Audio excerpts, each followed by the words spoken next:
ప్రభువైన యేసు నామములో అందరికీ వందనములు. శుభోదయం. యేసయ్య మాట వినటానికి ప్రేమతో నేను మిమ్మల్ని ఆహ్వానిస్తున్నాను. ఈ దినము మత్తయి సువార్త 13వ అధ్యాయము 24వ వచనం నుండి 30 వచనాలు ధ్యానించుకుందాం. ఆయన మరి ఒక ఉపమానము వారితో చెప్పెను. ఏమనగా, పరలోక రాజ్యము తన పొలములో మంచి విత్తనము విత్తిన ఒక మనుషుని పోలి ఉన్నది. మనుషులు నిద్రించుచుండగా అతని శత్రు వచ్చి గోధుమల మధ్యను గురుగులు విత్తిపోయెను. మొలకలు పెరిగి గింజ పట్టినప్పుడు గురుగులు కూడా అగుపడెను. అప్పుడు ఇంటి యజమానుని దాసులు అతని యొద్దకొచ్చి, అయ్యా, నీవు నీ పొలములో మంచి విత్తనములు విత్తితివి కదా, అందులో గురుగులు ఎక్కడ నుండి వచ్చినవి అని అడిగిరి. ఇది శత్రు చేసిన పని అని అతడు వారితో చెప్పగా, ఆ దాసులు, మేము వెళ్ళి వాటిని పెరికి ఊడ్చుట నీకిష్టమా అని అతనిని అడిగిరి. అందుకతడు, వద్దు, గురుగులను పెరుగుచుండగా వాటితో కూడా ఒకవేళ గోధుమలను పెళ్ళగింతురు. కోతకాలము వరకు రెండింటిని కలిసి ఎదగనీయుడి. కోతకాలమందు గురుగులను ముందుగా కూర్చి వాటిని కాల్చివేయుటకు కట్టెలు కట్టి గోధుమలను నా కుట్లలో చేర్చి పెట్టుడని కోతగాండ్రతో చెప్పుదును నేను. నా ప్రియ సహోదరి సహోదరుడా, ఈ వాక్యములో అద్భుతమైన విషయాన్ని మనం గమనిస్తున్నాం. ఒక భూ యజమానిని గురించి యేసు ప్రభువారు తెలియచేస్తా ఉన్నాడు. ఒక యజమానుడు తన భూమిని దుక్కి దున్నించి తన పని వాళ్లకు శ్రేష్టమైన విత్తనములు ఇచ్చి ఆ విత్తనముల ద్వారా వారు చక్కని పంటను ఊడ్చాలని ఆయన ఆశపడ్డాడు. ఇంతలో దాసులు వెనక్కి తిరిగి వచ్చి ఏమని చెప్తా ఉన్నారంటే, అయ్యా, మీ పొలములో మీరు మంచి శ్రేష్టమైన విత్తనాలు వేశారు కదా, కానీ అందులో పురుగులు మొక్కలు కూడాను కనిపిస్తూ ఉంది. వారు తల విచారంగా చెప్పి, ఎవరి పని ఇది అని చెప్పినప్పుడు యజమానుడు అంటున్నాడు, అది శత్రు పని. అప్పుడు తన పనివారు అంటున్నారు, మేము వెళ్ళి ఆ గురుగులు మొక్కలు తీసి పెరికి బయట పారవేస్తాం. యజమానుడు అంటున్నాడు, వద్దు, మీరు గురుగులు మొక్కలు లాగినప్పుడు ఒకవేళ గోధుమ మొక్కలు కూడా మీరు ఊడబెరుగుదురేమో, అది పండే వరకు విడిచిపెట్టండి. పండినప్పుడు నిశ్చయంగా గురుగుల మొక్కలు ఆ గింజ పట్టినప్పుడు మనం పోల్చగలము. దానిని కోసి అగ్నిలో కాల్చుదాం, గోధుమలు మన గానుగలోనికి తీసుకొద్దామని చెప్పారు. ఏంటి దీని అర్థం?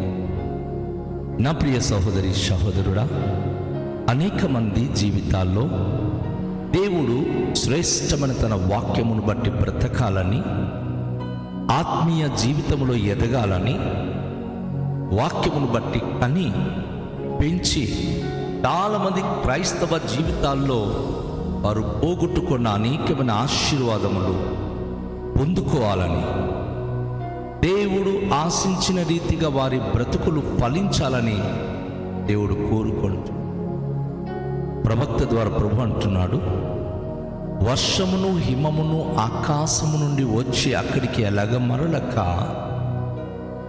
విత్తువానికి విత్తనమును భుజించువానికి ఆహారము కలుగునట్లుగా అది చిగిర్చి వర్ధిల్లున్నట్లుగా చేయను, అలాగే నా నోటు నుండి వచ్చే వచనముండును అన్నాడు.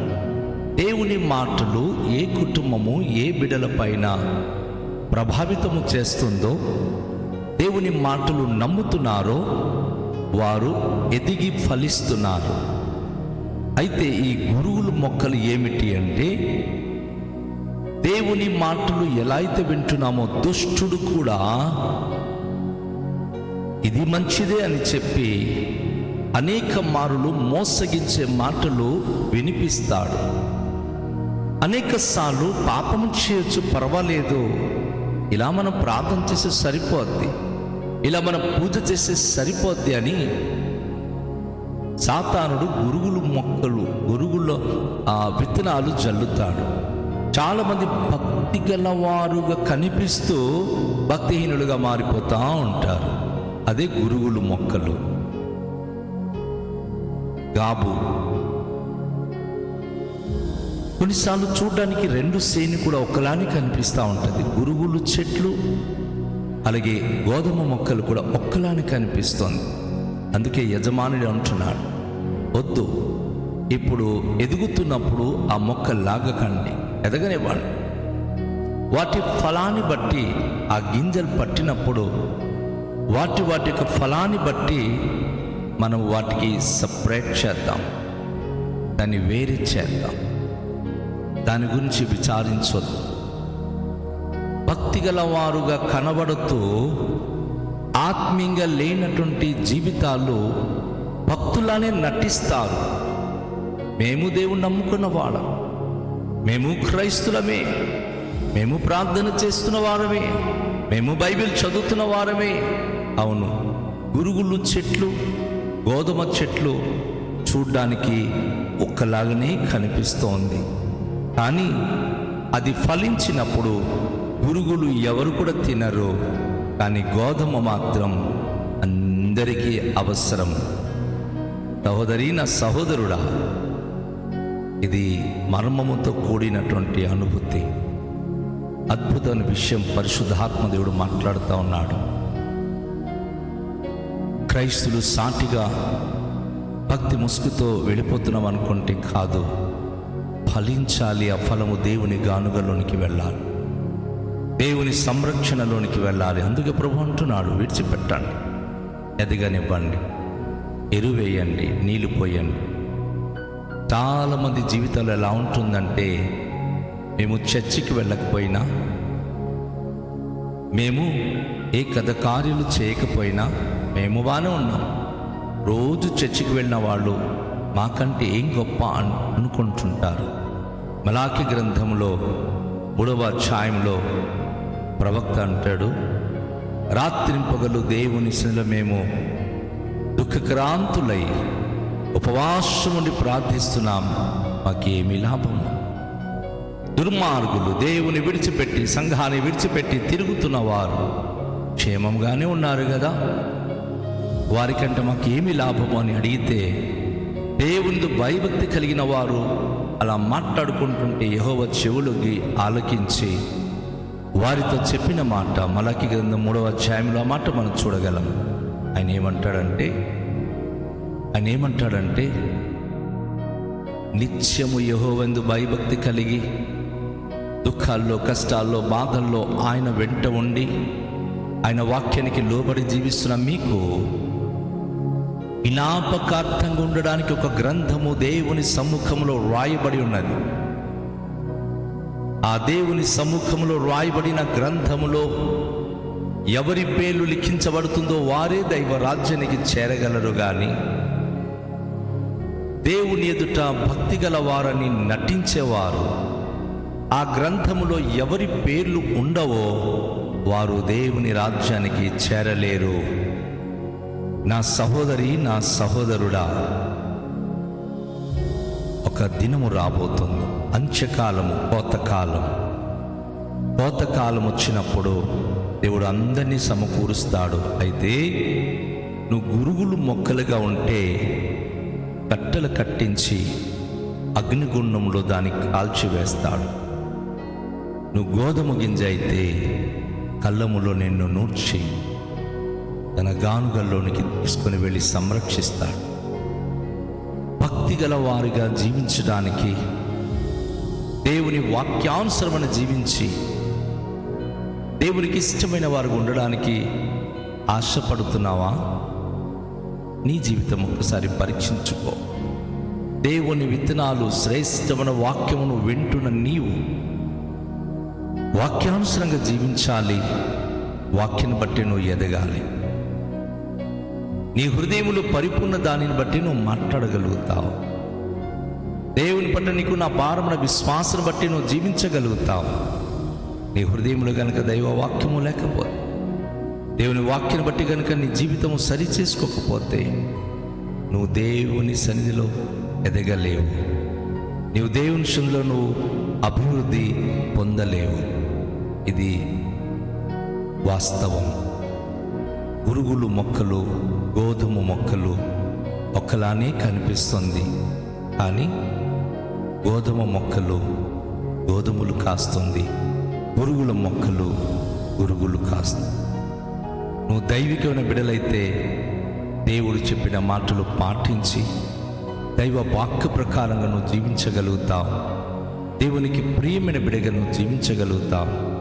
ఒకవేళ దేవుని మాటకు వ్యతిరేకంగా జీవిస్తున్నట్లయితే నువ్వు దేవుని మాటలు పాటించవు.